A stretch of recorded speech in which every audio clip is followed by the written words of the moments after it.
PCOS sebenarnya bisa terjadi pada setiap usia wanita yang sudah menstruasi. Nih dok, ada pertanyaan dari kakak Usi. Apa perawatan PCOS berbeda antara remaja dan janda?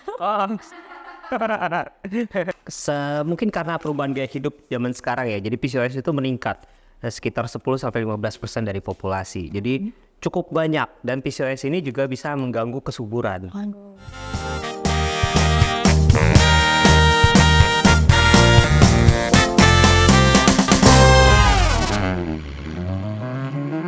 Halo Maitizen semua, aku Dr. Niko, panjangnya si Febrian Nicholas Kengsiswe, tapi kepanjangan nih, biasanya aku disebutnya Dr. Niko. Nah, aku memang spesialis obstetri dan ginekologi, jadi dokter kandungan. Nah, selain dokter kandungan, aku juga memperdalam di IVF, bayi tabung ya. Jadi kebetulan aku dokter kandungannya di RSIA Grand Family, di PIK, Jakarta Utara ya. Terus IVF-nya aku di Bocah Indonesia. Di Tangerang sini, Iya kok, dekat ya. dekat sih, sekitar Tangerang Jakarta ya. Oke. Nah teman-teman, selama sesi live kali ini kalian boleh banget kasih pertanyaan sebanyak-banyaknya. Siapin pertanyaan kalian sebanyak-banyaknya karena hari ini aku akan ditemenin Dr. Niko untuk membahas tentang PCOS. Jadi tema di live Dokter Bermayem kali ini itu mengenai PCOS ya teman-teman ya. Jadi teman-teman yang mungkin punya permasalahan pada area kewanitaannya atau pengen tahu lebih lanjut tentang PCOS, boleh banget langsung di komen-komen aja tentang permasalahan atau pertanyaan-pertanyaan yang pengen kalian tahu gitu ya. Jangan lewatin kesempatannya karena tentunya tidak akan dipungut biaya apapun teman-teman ya. Langsung tulis di kolom komentar. Tapi sebelum itu teman-teman aku juga mau ngingetin untuk bantu tap-tap layar, follow toko juga di share-share ke seluruh teman-teman kalian karena tentunya kayak yang tadi aku bilang aku akan kasih voucher potongan harga, akan kasih juga promo penawaran terbatas karena ada dokter gantung di sini teman-teman ya. Ada dokter gantung spesial banget yang bikin kamu bisa dapat promo atau penawaran terbatas dari Mayum ya. Nanti juga kita akan infoin tentang produk kita yang akan launching. Oke teman-teman. Ini kan kali ini tema kita PCOS ya dok ya. Sebelumnya aku mau nanya dulu dok, pernah nggak sih dok ketemu pasien yang terkena PCOS? Apakah sering atau mungkin jarang? Banyak ya. Jadi mungkin karena perubahan gaya hidup zaman sekarang ya, jadi PCOS itu meningkat sekitar 10-15% dari populasi. Jadi cukup banyak dan PCOS ini juga bisa mengganggu kesuburan. Nah, jadi PCOS itu sebenarnya P itu adalah poli ya. C-nya cystic, O-nya ovarium, S-nya sindrom. Sindrom itu kumpulan gejala yang disebabkan karena polycystic ovarian. Jadi ovariumnya, ya, ovarium itu gudangnya sel telur, itu isinya sel-sel telur tapi kecil-kecil. Jadi kayak menyerupai kista-kista kecil gitu ya. Tapi bukan kista ya, itu sebenarnya sel telur yang berkembangnya nanggung. Jadi pada orang-orang dengan PCOS ini, itu terjadi stagnansi perkembangan sel telur. Jadi perkembangan sel telurnya itu terhambat di tengah-tengah. Nah, karena dia terhambat, dia tidak pernah sampai di ovulasi. Kalau dia tidak pernah sampai di ovulasi, si sel telurnya nggak bisa pecah. Kalau dia tidak bisa pecah, ya si cangkangnya nggak bisa pecah, sel telurnya nggak bisa keluar dan tidak bisa dibuahi sama sperma. Nah, karena itu terjadilah kemandulan. Oke. Nah, ternyata banyak banget ya teman-teman nih para wanita yang mengalami keluhan PCOS. Jadi kalau misalkan teman-teman ada yang masih mau ditanyain ya seputar PCOS atau mungkin permasalahan area kewanitaan kalian, boleh banget langsung ya di komen-komen aja karena kita langsung datengin ahlinya ya teman-teman ya. Tentunya secara gratis kita mengupas tuntas mengenai PCOS. Oke dok, sambil nunggu teman-teman ngetik pertanyaan, aku mau nanyain pertanyaan pertama dulu nih dok. Oke, kenapa sih dok wanita itu sebenarnya mengalami PCOS yang berlebih gitu ya, atau mungkin kenapa mengalami hal tersebut dan apakah itu bisa dianggap hal yang normal? Ya, nah PCOS itu ada beberapa tipe ya. Jadi ada yang tipenya lean itu yang kurus, dan obes. Jadi obes itu yang gemuk ya. Jadi yang paling banyak tuh sekarang yang obes. Karena tadi aku bilang perubahan pola hidup, gaya hidup ya. Kalau dulu zaman aku kecil nih mau makan fast food aja, kayaknya itu udah barang apa ya, barang mewah gitu untuk makan fast food ya. Tapi kalau sekarang kayaknya setiap hari orang bisa makan fast food gitu ya. Nah itu perubahan pola dan gaya hidup. Akhirnya ya makanan-makanan yang tidak sehat ini bisa menyebabkan obesitas. Nah si obesitas itu menyebabkan resistensi insulin ya. karena si kadar lemak yang meningkat, kemudian insulinnya jadi resisten, tidak mampu membakar ya. Resistensi insulin ini menyebabkan gangguan perkembangan sel telur tadi, sehingga sel telurnya terhambat. Itu yang terjadi pada yang obes ya. Tapi kalau yang pada lean atau yang kurus ya, biasanya sih ada riwayat diabetes mellitus ataupun kencing manis di dalam keluarga. Nah, kalau ada begitu, berarti ada kemungkinan resistensi insulin. Kalau terjadi resistensi insulin, mau nggak mau ya harus dilakukan terapi untuk memperbaiki si resistensi insulin tadi. Nah, untuk yang obes, karena penyebabnya ada lemak yang meningkat, jadi memang harus diturunin tuh kadar lemaknya ya. Jadi berat badannya harus diturunin dulu 5-10% minimal loh ya, minimal. Setelah turun baru nanti biasanya haidnya akan mulai lancar kembali. Oke, berarti biasanya faktor utama tuh karena pola hidup ya dok ya? Pola hidup salah satunya ya. Oke, kalau misalkan ciri-ciri atau gejala umum dari PCOS sendiri itu apa sih dok? Kalau PCOS itu sebenarnya satu, dia aku bahas ini dulu deh, bagaimana diagnosis PCOS bisa ditegakkan ya. Jadi harus memenuhi 2 dari 3 kriteria. Yang pertama itu dia ada gambaran PCO. Jadi kalau tadi PCOS tambah S itu penyakitnya, sindromnya. Tapi kalau PCO itu gambaran USG-nya. Di mana kita dapat gambaran ovarin tuh banyak banget sel-sel telur kecilnya, lebih dari 12 di satu ovarin. Ya. Yang kedua, gangguan haid. Nah, kenapa gangguan haid? Karena tadi stagnansi perkembangan sel telur. Jadi salah satu gejalanya adalah haidnya bisa memanjang 2-3 bulan sekali, bahkan ada yang sampai 1 tahun sekali baru haid, gila kan ya. Nah, gitu. Yang ketiga ada hiperandrogenism. Ya, hiperandrogenism ini jadi terjadi maskulinisasi pada orang-orang dengan PCOS. Ya, jadi maskulinisasi ini ya menyebabkan tumbuhnya kumis gitu, tumbuhnya bulu-bulu di seluruh tubuh ya. Kemudian juga bisa ada kebotakan, jerawat gitu ya. Itu salah satu beberapa gejala-gejala dari PCOS ya. Nah, kalau misalnya Maitizen sudah mengalami gejala ini ya, mau nggak mau sebaiknya segera ke dokter ya. Oke, itu teman-teman udah dengar ya penjelasan dari dokter Niko. Banyak banget tuh gejala-gejala yang udah disebutin sama dokter Niko. Tapi kalau misalkan kalian merasa, aduh kok kayaknya gue merasa ini ya kayak gejala PCOS ya, boleh banget langsung konsultasi ke dokter spesialis OB/GYN yang kalian tentunya percaya ya. Oke, aku lanjut ke pertanyaan selanjutnya ya dok ya. PCOS itu bisa dikatakan sebagai sebuah penyakit nggak sih dok, dan bisa disembuhkan nggak? Ini jangan takut netizen ya, PCOS bisa disembuhkan. Cuman karena tadi aku sudah bilang yang pertama nih ya, turunkan dulu berat badan ya 5-10%. Kemudian cara lainnya adalah dilakukan stimulasi perkembangan sel telur ya. Jadi harus datang ke dokter di haid hari kedua, haid hari ketiga, kemudian dilakukan stimulasi untuk supaya sel telurnya bisa membesar dan akhirnya ovulasi. Ya, kemudian bisa juga dilakukan pemberian pil KB atau obat-obat hormonal untuk menurunkan kadar androgen. Androgen itu hormon laki-laki yang ada di wanita tersebut gitu ya.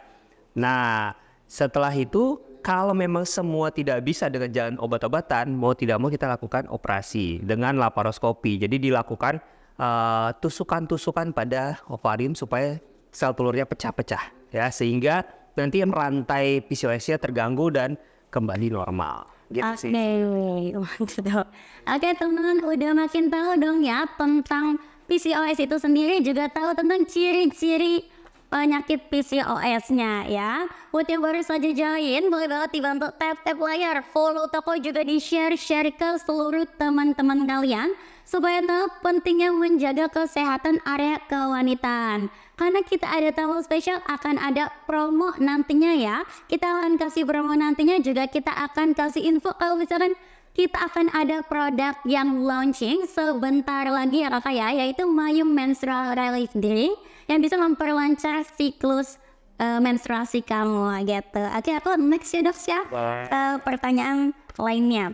Dok, biasanya siapa aja sih dok yang rentan terkena PCOS? Biasanya di range usia berapa gitu? Nah, biasanya PCOS itu terjadi di usia produktif justru ya. Jadi di bawah 35 tahun itu paling sering antara 25 sampai 35 tahun. Mungkin ya itu tadi ya, gaya hidupnya sudah mulai berubah ya, sudah mulai menua, ada gangguan metabolisme ya. Jadi akhirnya PCOS ini seringkali terbentuk. Nah, kenapa pada umumnya kita mengetahui pasien-pasien PCOS ini di range usia antara 25 sampai 35? Karena di situ biasanya mereka mau punya anak.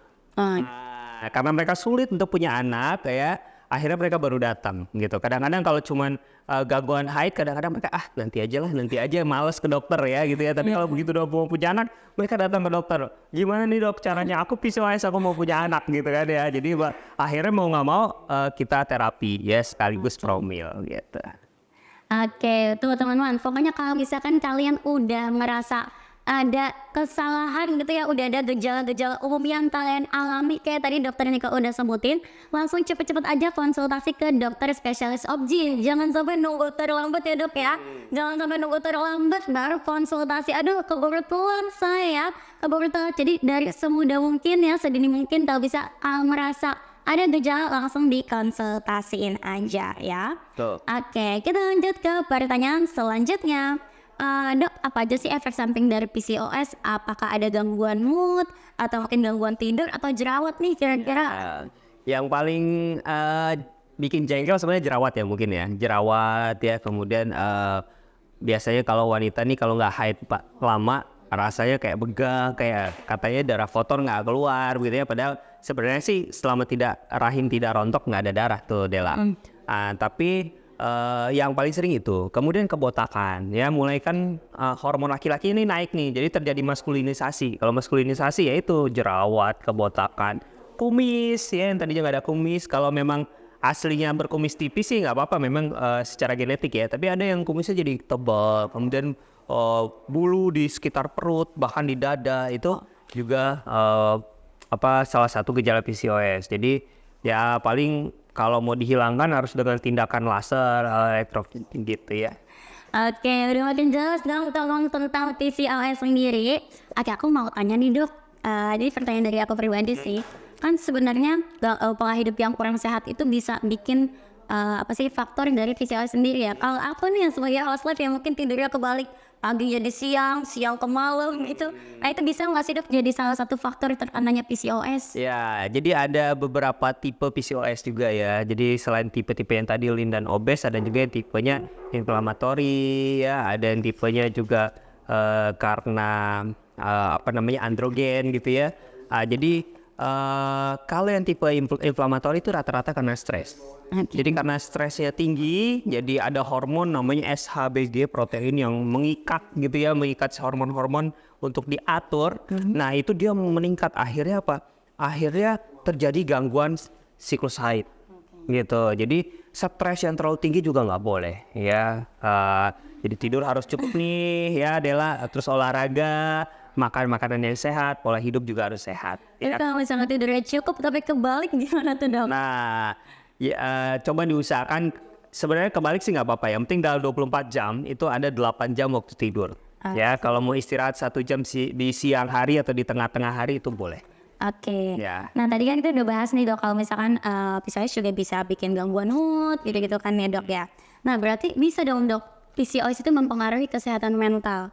Oh iya dok. Ya jadi ya tadi ya, kalau inflamatorinya karena memang stres, gangguan mood itu sebenarnya menyebabkan PCOS ya gitu ya. Nah setelah kena PCOS biasanya karena tumbuh jerawat, tumbuh rambut di seluruh tubuh, bikin tambah stres ya, bikin tambah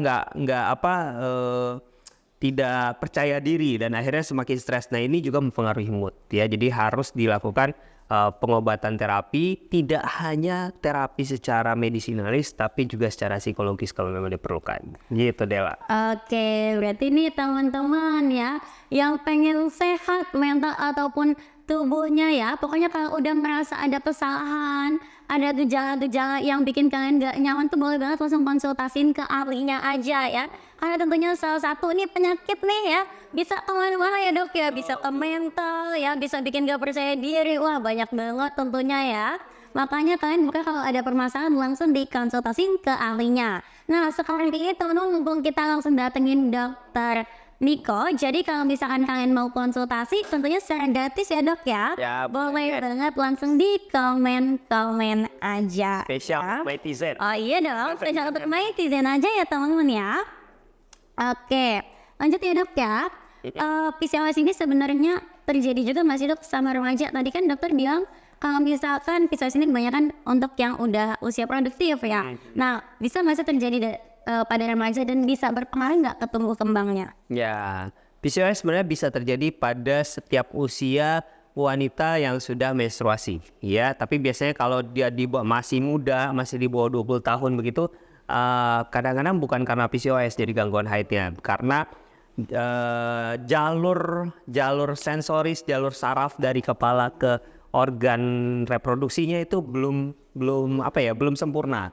Ya, jadi beda lagi. Tapi rata-rata di atas 20 tahun itu kalau misalnya memang terjadi PCOS ya, itu memang biasanya karena gaya hidup yang nggak bagus sih ya. Jadi rata-rata tuh karena obesitas, banyak makan makanan berlemak, gula tinggi gitu ya. Nah, itu yang terjadi pada wanita usia reproduktif yang di atas 20 tahun. Gitu. Makin paham dong teman-teman. Ya, kalau misalkan kalian makin penasaran ya tentang PCOS atau mungkin pengen konsultasi tentang permasalahan yang kalian alamin, boleh banget stay tune terus. Untuk teman yang baru join juga boleh banget dibantu tap layar, follow toko juga di share ke seluruh teman-teman kalian karena sebentar lagi kita akan ada flash sale. Ditunggu aja teman-teman ya, ditunggu aja akan ada flash sale atau ada promo terbatas untuk kamu yang lagi nonton. Kita juga akan launching produk terbaru dalam waktu dekat ini aja ya, dalam waktu sebentar lagi aja nih akan launching produk Mayum Menstrual Relief Drink gitu ya. Oke teman-teman, makin seru dan makin penasaran kan? Kita lanjut aja kali ya ke next pertanyaannya. Oke dok, sebenarnya PCOS itu berpengaruh nggak sih dok ke janin dalam kandungan? Nah, wanita dengan PCOS kalau hamil tuh Dela dan netizen itu harus tetap mengkonsumsi metformin. Biasanya kita kasih metformin ya, obat-obatan gula. Kenapa? Karena penderita dengan PCOS ini bisa beresiko menyebabkan keguguran, kematian janin dalam rahim, kemudian juga pertumbuhan janin terhambat sampai terjadinya diabetes mellitus dalam kehamilan. Ya, jadi jangan menyepelekan PCOS meskipun sudah hamil ya, tetap harus dilakukan terapi. Gitu. Tuh teman-teman ya, pokoknya teman-teman akan dapetin banyak informasi kalau misalkan kalian stay tune di dalam live kita. Oke teman-teman, kita ke sesi info dulu ya, pengetahuan tentang produk kita ya, yaitu ada apakah ada produk feminine wash-nya ya. Oke, kita ada dua tipe varian feminine wash ya. Ada di varian daun sirihnya ya, yang warnanya lebih pekat ya, warna lebih pekat, aromanya daun sirih dan lebih cocok untuk area kewanitaan yang cenderung lembab ya. Yang cenderung lembab bisa pakai varian daun sirih. Ini juga pakai bahan yang berkualitas aja dok, dari alam langsung, jadi herbal ya. Udah terkenal. Iya, daun sirih manjakannya kayu rapat, jadi tentunya udah aman, udah bepom juga dok. pH-nya pH-nya 4,5. susah ya pH-nya. Iya, udah balance guys, jadi udah nggak usah ragu-ragu ya, udah banyak banget yang approve, udah laku ratusan ribu piece ya. Kalau misalkan kalian penasaran bisa cek di keranjalnya ya, kepoin dulu, nanti kita akan ada flash sale untuk kalian yang nonton live aku ya. Ditunggu aja teman-teman ya, ditunggu aja ya. Itu untuk varian daun sirihnya. Kita ada varian pure and soft yang khasiatnya sama, cuma memang ini lebih cocok untuk area konten kering dok. Jadi kalau yang setelah datang tamu gitu bisa pakai yang pure and soft, atau mungkin banyak kan dok remaja-remaja yang kurang suka aroma daun sirih, dia kita saranin pakai yang pure and soft. Tapi hipoalergenik kan? Iya, tentunya dong. Aman banget, udah bepom dok. Jadi udah nggak usah khawatir gitu ya. Nah selain itu teman-teman, kita juga akan launching produk terbaru ya. Akan launching produk terbaru dalam waktu dekat ini teman-teman. Untuk kamu yang mungkin masih penasaran nih, kita ada produk Mayum Menstrual Relief Drink ya, yang bisa untuk apa tuh kak? Memperlancar datang kamu bulanan kamu yang siklusnya mungkin telat-telat ya, banyak ya dok ya ternyata yang telat-telat gitu. Nah yang telat-telat, terus juga mungkin yang suka nyari pas lagi PMS, gejala-gejala pas lagi datang tamu tuh rasa rasa sakit banget. Nah ini bisa kita bantu kurangin nyerinya kalau kamu pakai produk My Menstrual Release Drink ini. Kita juga ada 2 varian, ada varian di originalnya ya rasa kunyit dan juga ada di varian mintnya gitu. Tinggal pilih aja sayangku ya, karena kita terbuat dari bahan-bahan alami aja, jadi tentunya herbal, mulai dari ekstrak kunyit ya, ekstrak buah delima, madu ya, ada juga ekstrak asam jawa ya. Kalau misalkan kalian masih mau penasaran, di komen-komen aja, nanti aku bisa bantu infoin tentang produk-produknya gitu ya teman-teman ya. Oke Dok, aku lanjut ke pertanyaan selanjutnya ya Dok ya. Ini aku mau tanya tentang apakah ada cara Dok untuk membantu agar siklus menstruasi lebih teratur seperti minum minuman yang herbal? Oke. Jadi sebenarnya kalau ya kalau herbal banyak ya kayak kunyit begitu ya. Kemudian asam jawa tadi udah disebutin ya, itu juga bisa membantu melancarkan siklus haid ya. Tapi selain herbal tadi ya, kita juga butuh multivitamin kayak vitamin C, ya, magnesium, vitamin D itu juga bisa mendukung. Nah, Mayum ada nggak nih vitamin C-nya isi? Ada dong. Oh ada. Oke. Good ya, berarti selain tadi produk herbal, multivitamin juga perlu ya. Kemudian yang terakhir adalah pola hidup sehat dan gaya hidup yang sehat. Oke. Ya, gitu. Balik lagi teman-teman ya, pola hidup, gaya hidup itu yang paling penting ya. Yang paling penting. Jadi kalau misalkan kamu mau hidup sehat ya, tubuh kamu juga sehat, itu terutama dari pola hidup dulu ya Dok ya. Nah kalau misalkan nanti siklusnya tetap tidak lancar ya, boleh coba produk kita My Menstrual Release, karena udah approve nih, bahan-bahannya udah sesuai dengan yang tadi Dr. Niko sebutin ya. Udah ada asam jawa ya, ekstrak kunyit, juga ekstrak kayu manis juga. Pokoknya udah sesuai dengan kebutuhan kalian gitu ya teman-teman ya. Oke, aku lanjut teman-teman ya. Dok, apakah PCOS itu bisa disebabkan oleh genetik?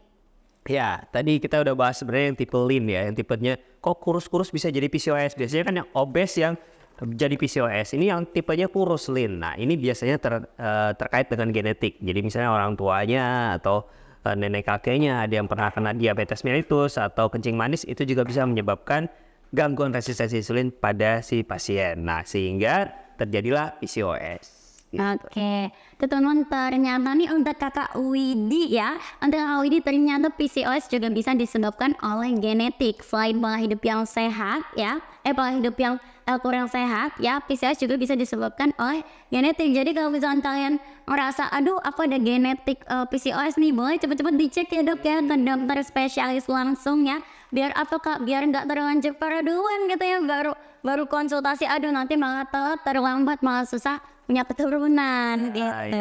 Ya, yang ada diabetes mellitus dalam keluarga itu juga harus. Iya, untuk kamu yang punya permasalahan seperti Kencing manis. kencing manis, yang juga diabetes mellitus, juga boleh banget dicek-cek ya. Jaga aja temennya, jaga aja ya. Takut ada permasalahan kelanjutannya selain PCOS, takutnya kemana-mana ya Dok ya. Oke, nih Dok ada pertanyaan dari Kakak Usi. Apa perawatan PCOS berbeda antara remaja dan janda? Oh. Bisa dong. Shock sih, bacanya shock. Aku mau jawabnya bingung sebenarnya. Ya, nggak ada bedanya ya, sama aja. Cuma bedanya ya kalau yang remaja belum menikah sama yang sudah menikah kan bedanya hanya antara mau punya anak atau enggak, itu aja sih. Ya mau dilanjutin metode promil atau enggak gitu. Ya itu sih. Aku juga jadi bingung jawabnya. Antara gitu. Aku juga ya, tergantung dokternya duda atau bukan gitu ya. Kalau udah malah digoda Aku gitu ya. Duda keren. Oke, udah terjawab ya Kakak Usi ya. Jadi boleh langsung konsul aja deh sama dokter Niko, biar dilihat dulu nih jandanya kayak gimana ya Dok ya. Duren sawit. Udah keren sih. Duren sawit. Oke, berarti Kakak Usi nih sebagai janda boleh cari yang duren sawit. Apa dapat itu? Ini keren. Sweet.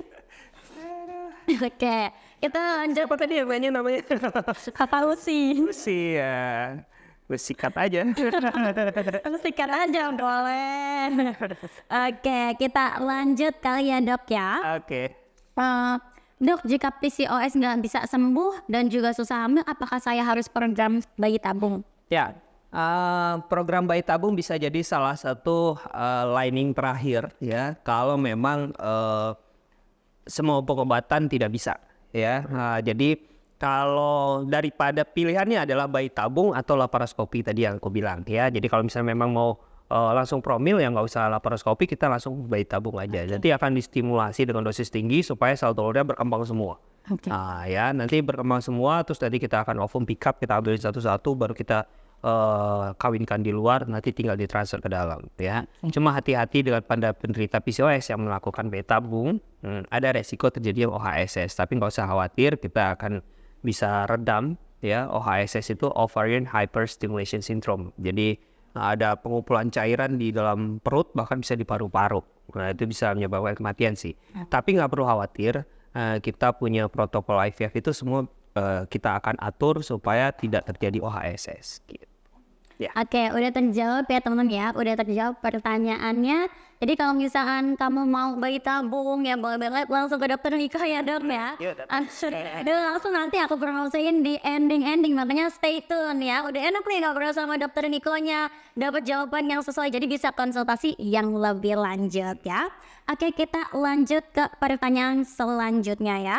Dok, mens aku 2 kali sebulan, itu bahaya nggak dok? Terus penyebabnya apa dok? Mens 2 kali sebulan harus dilihat dulu berapa hari sekali tadi. Yang normal kan 21 sampai 35 hari sekali atau 21 sampai 38 lah, maksimal 38 hari sekali. Jadi kalau misalnya haidnya 21 hari sekali pasti 2 kali 1 bulan dong.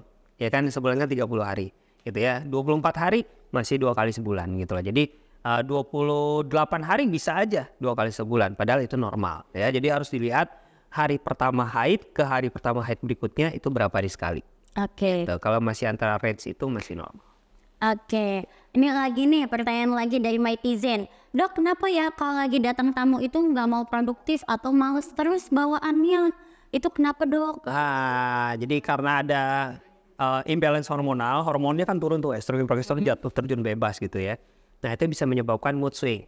Makanya kalau deket-deket cewek yang mau mens ya, Galak-galak kan dok ya saya. iya gitu udah. Iya ini cakar gitu ya. Senggol bacok ya. Bacok, betul. Karena ada mood swing gitu. Oke tuh, bawaannya jadi males, mager gitu ya, pengen tiduran, pengen makan ya dok ya. Nah itu karena dari bawaan hormon juga teman-teman. Oke, aku lanjut ke pertanyaan selanjutnya ya teman-teman ya. Dok, kalau saya suntik hormon testosteron untuk bangun otot, apakah mempengaruhi hormon yang lainnya dok? Oh pasti. Ya jadi pada wanita ini ya. Iya. Kalau pada wanita, kalau disuntik testosteron, itu sama terjadi maskulinisasi pada penderita PCOS tadi, ya. Nah, cuman testosteron ini lebih aktif lagi, jadi malah lebih ke laki-lakinya keluar, dan akhirnya bukan cuman itu aja, drive seksualnya juga berubah. Ya, bisa jadi malah jadi sukanya ke perempuan. Ya, testosteron itu bikin lebih berani, makanya laki-laki itu kan lebih berani ya, lebih berani maju, lebih berani. Nah itu satu. Kedua, memang masa otot akan berkembang ya, tapi dia punya ovarium akan terdesak gitu. Jadi ini juga nggak bagus sih sebenarnya untuk injeksi testosteron. Biasanya dilakukan pada wanita-wanita yang ini ya, yang angkat berat itu, supaya atlet gitu ya. Tapi itu pasti akan bermasalah sama hormonnya dan drive seksual. Oke, tuh teman-teman ya, kurang direkomendasiin sama dokter Niko ya. Kalau emang pengen bangun otot pakai cara yang sehat aja kali ya dok ya. Minum protein gitu mungkin udah cukup lah ya dok ya untuk bangun otot. Jangan over, jangan sampai suntik-suntikan karena pasti pengaruh ke hal-hal yang lain, bahkan bisa menyebabkan penyakit juga ya dok ya pastinya ya. Atur aja porsi antara kardio sama gymnya. Tuh, betul sekali teman-teman. Dia udah jelas banget kakak, jadi udah nggak usah bingung lagi. Kita lanjut ke pertanyaan selanjutnya. Bedanya PCOS dan kista atau miom apa sih dok? Jadi gini, kalau organ reproduksi itu kan dari rahim, kemudian ada saluran telurnya kanan kiri yang keluar dari rahim, terus ada ovarium ya. Nah kalau kista sama PCOS tempatnya di ovarium itu. Kalau miom itu di dalam rahim. Jadi di otot rahimnya. Ya, jadi itu bedanya. Kalau miom kan tumor padat. Kalau kista itu tumor cair. Kalau PCOS itu sel telur yang berkembangnya nanggung. Jadi stagnasi perkembangan sel telur. Itu bedanya. Oke, ada lagi nih dok. Sebenarnya tadi udah sempat dijawab, tapi mungkin beda orang ya dok ya. Jadi butuh lebih jelas lagi. Apa aja sih dok efek samping dari PCOS? Efek samping PCOS. Efek samping PCOS, ya tadi ya efek sampingnya maskulinisasi ya, kemudian gangguan haid yang memanjang bisa 2-3 bulan ya. Terus kelainan jantung, kardiovaskuler, pembuluh darah dan jantung. Gangguan metabolisme, kolesterolnya bisa meningkat dan lain sebagainya. Oke, kita lanjut ke pertanyaan selanjutnya ya dok ya. Dok, saya PCOS tapi saya kecanduan gula. Gimana ya dok tipsnya? Kecanduan gula ya gimana ya? Memang harus dibatasi sih. Jadi kalau tips aku ya, misalnya kamu dalam sehari misalnya mengkonsumsi gula 5 sendok misalnya, ini hanya ini aja ya, 5 sendok ya, kamu kurangin dulu 4 sendok, 3 sendok, 2 sendok, dan perbanyak olahraganya gitu ya, dan hindari makan makanan di bawah 2 jam sebelum tidur. Jadi misalnya tidurnya jam 9, jam 7 malam itu terakhir kali makan. Ya kalau kamu punya GERD ya, kamu bisa makan snack ringan aja. Snack ringan ya, bukan kalau snack ringan, kalau makannya banyak jadi snack berat juga. Jadi makanan berat ya, snacknya ringan. Jadi hanya untuk mencegah terjadinya GERD. Nanti waktu bangun pagi juga makan snack ringan. Nah kalau misalkan dokter kan tadi nggak menyarankan kalau misalkan makan maksimal pakai 2 jam sebelum tidur dok. Tapi kalau misalkan ada orang yang tipe makannya sehari sekali dan dia makannya sebelum tidur, gimana tuh dok? Itu bukan pola hidup yang sehat. Ya. Itu bukan pola hidup yang sehat. Jadi pola hidup yang sehat itu tadi aku bilang, total nutrisi dan kalori per hari per 24 jam itu harus memenuhi persyaratan. Ya, nggak bisa tuh dirapel semua dalam satu kali makan, ya gitu ya. Jadi diatur makannya, misalnya memang 3 kali sehari, karena pagi juga memang kita perlu asupan nutrisi dan kalori, siang juga perlu, malam juga perlu. Tapi jumlahnya ya jangan banyak-banyak. Berlebihan. Yang berlebihan. Oke, kita lanjut ya. Dok, olahraga yang cocok untuk PCOS itu apa sih dok?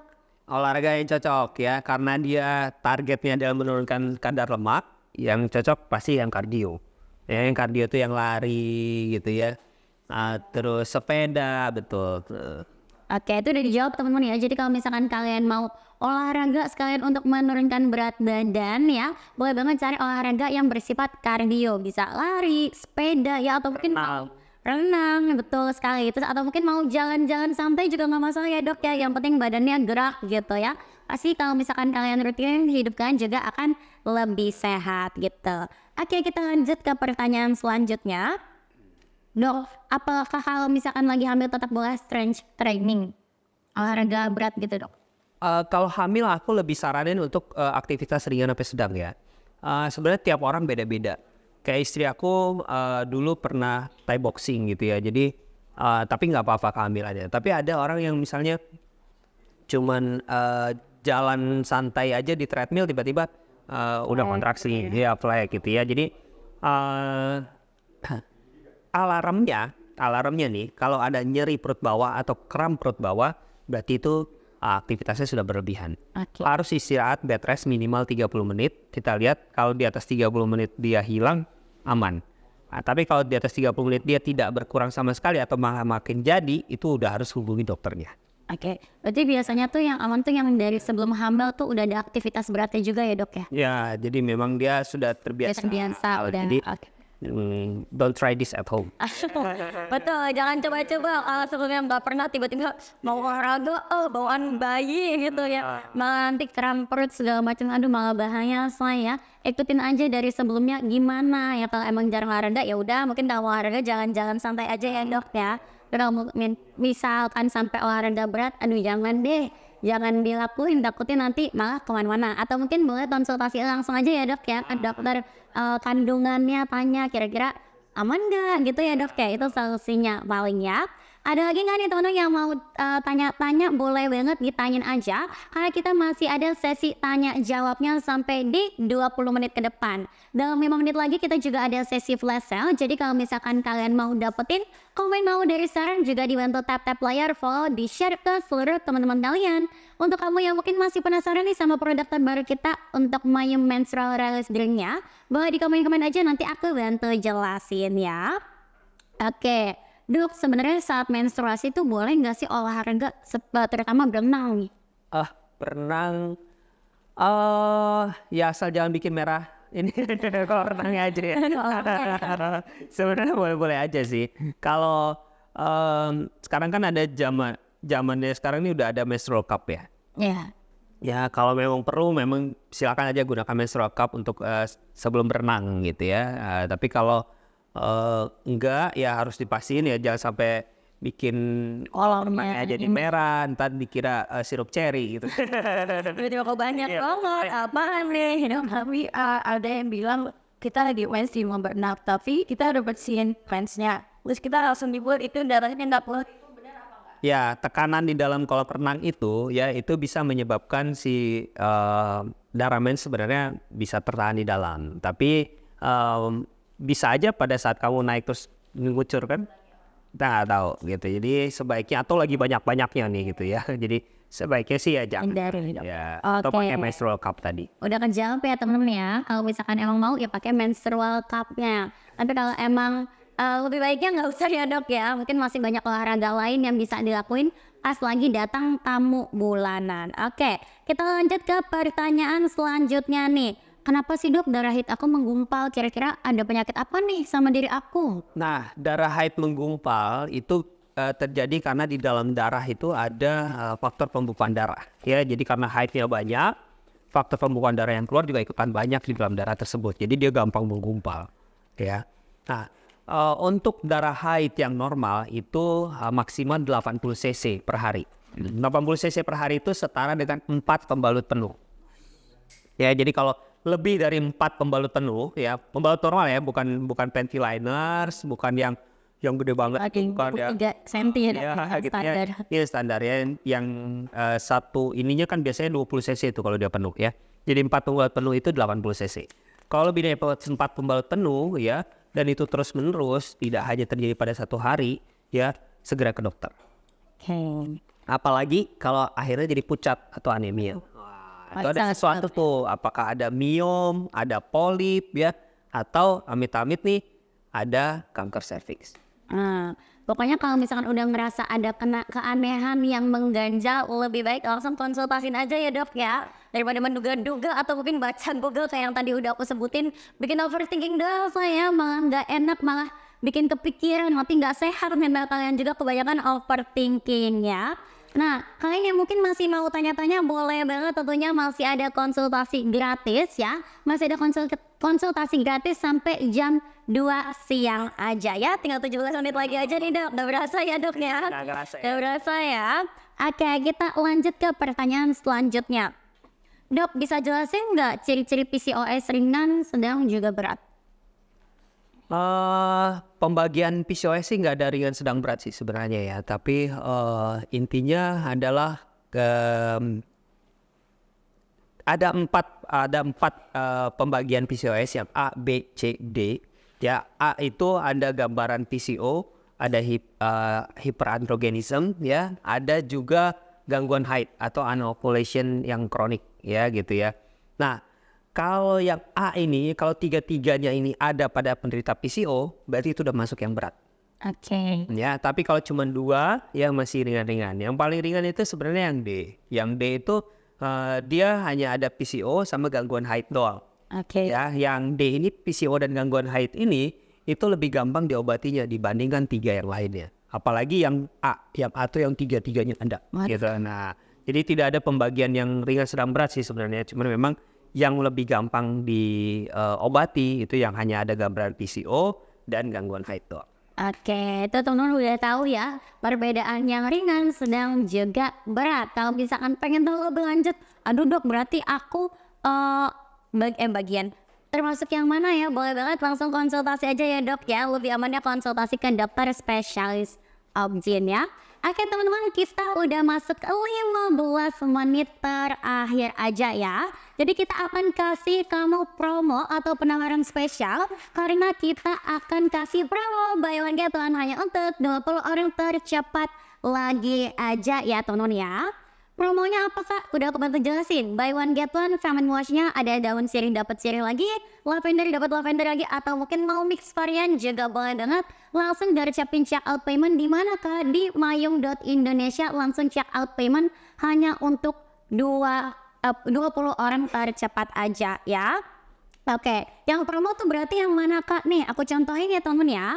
Ini ada produk yang Mayung Famine Wash yang aroma daun sirih atau varian original kita. Aromanya sirih banget, pekat banget. Dokter mau cium nggak nih kira-kira? Coba cium deh. Wangi nggak? Oh, sirih banget ya. Nah, sirihnya ini strong banget, saya tuh aroma pekat banget, aroma daun sirih. Dia formulanya juga udah foam ya, yang tentunya udah lembut banget kalau misalkan kamu aplikasiin ke area kewanitaan kamu ya. Jadi nggak usah ragu-ragu, mungkin kalau misalkan cair agak susah kali ya dok ya ngusapinnya. Tapi kalau foam kayak gini dia lembut banget dan juga lebih praktis, juga mudah digunain seperti itu. Yang ini aromanya daun sirih banget, strong kayak godokan daun sirih. Cuma sebelumnya kita pernah ngobrol juga sama Dokter Boy Abidin dok, dan beliau bilang ini persis kayak daun sirih, cuma kalau daun sirih yang godokan tuh nggak direkomendasiin karena dia pH-nya nggak balance gitu. Nah kalau yang ini dia udah pH balance, sudah disesuaikan dengan area kewanitaan kamu, jadi nggak perlu ragu-ragu lagi. Walaupun promo buy one get one nya, langsung ambil check out juga payment. Boleh ambil varian sirih, tapi kalau kamu nggak suka ambil varian lavender, atau mungkin penasaran nih keduanya, boleh banget check out dua-duanya. Bisa di mix, satu daun sirih, satu lavender. Kak, selain ada Famine Wash, ada apa lagi? Untuk di etalasenya kita ada produk Mayum Feminine Spray-nya ya. Kita ada produk Mayum Feminine Spray-nya yang digunakan sebagai apa kak? Sebagai pelengkap dari Mayum Famine Wash-nya. Jadi biar sebagai double proteksi. Nah, untuk Feminine Spray ini dia juga mengandung ekstrak bunga chamomile, juga ekstrak bengkuang yang bisa membantu mencerahkan juga mengencangkan area kewanitaan. Kita nggak pakai bahan-bahan kimia dok, jadi mungkin ada yang pakai niacinamide untuk mencerahkan gitu kan. Kalau kita pakai dari ekstrak bengkuang, jadi tentunya udah aman ya. Kalau misalkan kalian pengen menjaga merawat area kewanitaan, silakan cek keranjang kuningnya. Kalau emang masih bingung, bimbang, mau tanya-tanya juga boleh banget, masih ada waktunya. Untuk size-nya ada di 100 ml, juga di 40 ml. Mau wash boleh, spray juga boleh gitu ya teman-teman ya. Langsung ambil aja hanya untuk 20 orang tercepat, kehabisan ya udah nggak kebagian ya. Oke, kita udah masuk ke 12 menit terakhir nih dok. Waduh, cepat banget ya. Kita lanjut ke pertanyaan selanjutnya. Sambil nunggu teman-teman yang check out payment ya. Sambil nunggu teman-teman yang check out payment, kita lanjut ke pertanyaan selanjutnya. Nah dok, wait, sebentar. Oke. Dok, penyebab PCOS itu yang paling utama itu dari faktor genetik atau dari faktor pola hidup? Paling banyak yang tipe obes ya. Jadi pasti pola hidup ya. Yang tipe lean itu nggak terlalu banyak ya, karena memang tergantung juga dari pola hidupnya. Jadi memang dia kalau yang tipe lean itu kan tipe genetik ya. Jadi ibunya atau orang tuanya ada diabetes. Itu lebih mudah memang dia terjadi resistensi insulin. Tapi kalau dia ternyata pola hidupnya baik, sebenarnya tidak bisa juga terjadi PCOS. Jadi kalau misalnya yang tidak ada secara genetik tapi pola hidupnya jelek, ya bisa juga dia jadi PCOS.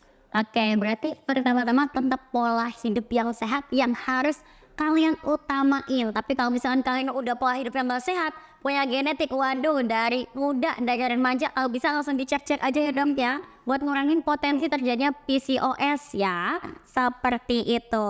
Yuk teman-teman, masih ada waktu untuk kalian tanya-tanya di sekitar 10 menit lagi aja. Kalau misalkan mau tanya-tanya boleh banget di komen aja.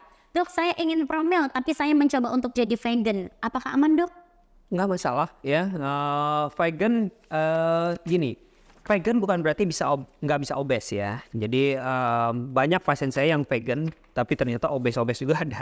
Ya, jadi tetap yang utama adalah mengurangi gula dan lemak jenuh.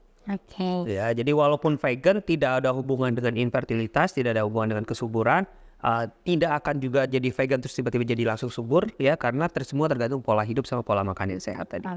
Gitu.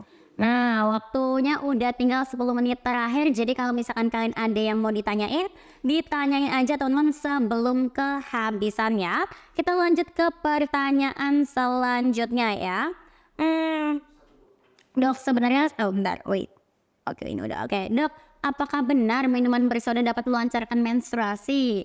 Kira-kira mitos nggak nih? Coba kita nanya ke ahlinya ya, Tonya. Fakta. Itu mitos ya, mitos. Jadi minuman bersoda justru malah bisa membuat kamu ya, apalagi minuman bersodanya yang manis gitu ya, apapun mereknya gitu ya.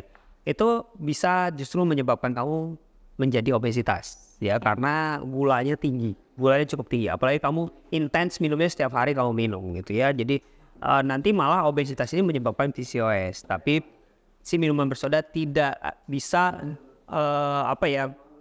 menyembuhkan haid, melancarkan haid, atau bahkan menyembuhkan penyakit PCOS ya. Malah Tuh, sebaliknya. teman-teman, ya mitos yang semua kalangan kayak tahu ya, Dok ya. Iya. Dari masih remaja minum soda deh biar lancar gitu ya, biar keluarnya lebih lancar gitu. Nah, Zaman dulu katanya minuman bersoda bisa bikin apa? apa tuh? Bisa bikin keguguran. Parah banget gitu ya. Sprite campur apa? Nggak bisa. Gampang banget minum Sprite langsung. Iya, itu mitos. Aduh, itu mitos teman-teman ya. Jadi kalau misalkan kalian pengen lancar haidnya, mending minuman yang herbal aja. Seperti apa? Seperti Mayem Menstrual Relief Drinknya ya. Karena kita pakai bahan herbal, ekstrak kunyit, ekstrak asam jawa, juga bahan-bahan herbal lainnya. Kalau penasaran boleh banget di komen-komen aja, nanti aku akan bantu jelasin teman-teman ya. Oke, aku akan lanjutin nih Dok ya. Dok, kalau menstruasi lebih dari 7 hari itu kenapa ya? Ya, kalau menstruasi lebih dari 7 hari kita harus lihat penyebabnya apa ya. Biasanya kita ada namanya palm coin. Palm itu P-nya bisa polip ya, bisa tumor adenomyosis, leiomioma gitu ya, bisa malignansi itu keganasan ya, bisa faktor koagulasi darah atau gangguan pembekuan darah ya, bisa juga masalah di endometriumnya dan lain sebagainya. Nah itu harus dilihat dulu, di USG dulu, di inspek dulu, dilihat ada apa nih gitu. Jangan-jangan ternyata ada polip, ada miom gitu, itu juga bisa menyebabkan menstruasi memanjang. Oke, karena waktu tinggal sebentar lagi aja nih Dok, 7 menit ya. Aku mau nanya nih. Oke, sebelumnya nih boleh deh, kakak yang masih mau check out payment masih boleh banget ya. Waktu tinggal 7 menit terakhir aja.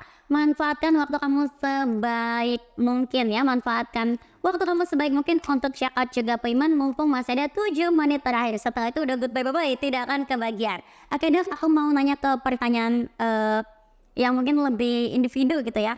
Dok, ada pesan nggak sih Dok atau saran untuk wanita di luar sana yang mungkin punya gangguan haid atau penderita PCOS? Oke, untuk penderita PCOS ya, saran aku adalah tetap perbaiki pola hidup dan pola makan yang sehat ya. Kemudian kalau memang tergolong dengan obesitas kan bisa diukur tuh dengan body mass index ya.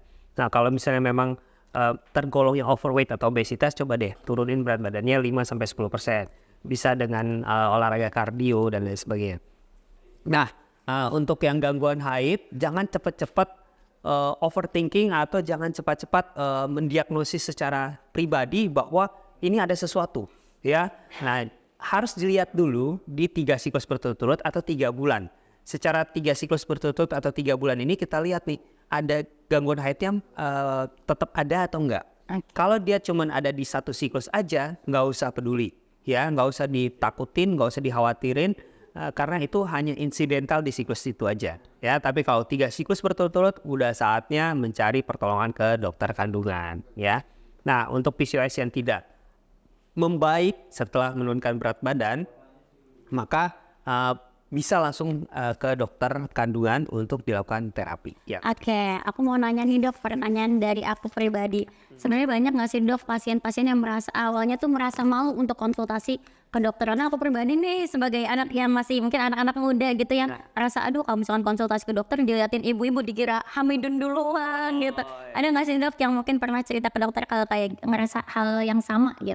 Sebenarnya sih banyak yang begitu ya, dan rata-rata sih kalau datang itu biasanya minta ditemenin sama temennya atau ditemenin sama ibunya gitu ya, supaya nggak kelihatan yang lain. Tapi nggak perlu khawatir, kan dokter kandungan bukan cuman ngurusin kandungannya doang, bukan ngurusin kehamilan aja ya. Dokter kandungan juga mengurusi masalah-masalah ginekologi ya. Masalah-masalah ginekologi ini masalah-masalah yang di luar kandungan, di luar kehamilan gitu lah ya. Jadi nggak perlu khawatir. nggak perlu peduli sama Opini orang gitu. orang deh gitu, yang penting kita aja tetap sehat gitu. Kesehatan nomor 1 teman-teman ya. Langsung check out, langsung payment aja. Dan untuk teman-teman semoga nih makin banyak yang aware akan kesehatan area kewanitaannya ya. Kalau ada permasalahan boleh banget langsung dikonsultasin aja. Nah Dok, nih Dok, pertanyaan terakhir nih. Pasti banyak banget kan audiens yang penasaran nih sama Dokter Niko dan pengen konsultasi secara lebih lanjut. Kira-kira ada nggak nih kontak person yang bisa dihubungin untuk konsultasi langsung ke Dokter Niko? Oke, aku sebenarnya bikin beberapa konten ya yang mungkin bisa bermanfaat untuk netizen semua. Ya dari Instagram aku punya Nicholas NICOLAS_SPOG. Ada juga di YouTube juga aku ada Dokter Niko, dan ada juga di TikTok Asik. Dokter Niko. Dokter Niko, Dokter Nicholas_SPOG ya kalau nggak salah gitu. Oke, lengkap ya saya. Jadi kalian bisa mungkin cari-cari tambah edukasi juga bisa ya Dok ya. Banyak Karena edukasi. kontennya dokter ini di sosial media super edukatif banget ya. Banyak banget informasi yang bisa kalian dapetin. Oke teman-teman yang mungkin masih mau check out payment masih boleh banget. Nah kita akan launching untuk menstrual release-nya itu di sekitar awal Maret. Jadi mungkin yang masih penasaran mau check out, mau tanya-tanya nanti bisa lanjut di live setelah ini ya. Oke, aku spill sedikit ya biar kalian makin yakin untuk check out atau mungkin makin nambah pengetahuan mengenai My Menstrual Release ini dalam waktu 3 menit terakhir aja. Nih, teman-teman yang belum tahu, kita ada di 2 varian. Ada varian original kita yang rasanya rasa kunyit ya. Yang kedua ada varian mintnya. Untuk ingredients kurang lebih sama aja. Sama-sama mengandung ekstrak kunyit, ekstrak asam jawa ya, ekstrak buah delima, madu, ada ekstrak air manis juga. Udah Bepom dan juga ada vitamin C-nya juga ya. Udah Bepom nggak usah khawatir, isinya 5 piece ya temen ya. Langsung check out, langsung payment. Nanti kalau misalkan udah launching pasti kita umumin. Makanya follow toko biar nggak ketinggalan ya. Kita juga ada feminine wash juga, feminine spray yang bisa disesuaikan dengan kebutuhan kamu gitu. Mungkin kamu punya keputihan gatal-gatal, bisa pakai washnya aja. Tapi kalau udah ngerasa abnormal banget termasuk keputihan yang patologis, boleh banget dikombinasin sama feminine spraynya. Masih ada promonya, gercepin check out payment sebelum kehabisan karena kita udah di penghujung acara nih Dok. 2 menit lagi aja ya. Oke, teman-teman kita udah di penghujung acara ya teman-teman ya. Kita udah sampai di jam 2 siang. Untuk teman-teman yang sudah menemani waktu upload selama 2 jam ke belakang, terima kasih banyak. Yang udah cakep teman juga terima kasih banyak. Semoga cocok sama produknya, lancar rezekinya, lancar terus segala urusannya. Aku udah izin pamit undur diri dan akan ketemu lagi di next live-nya. See you, bye-bye.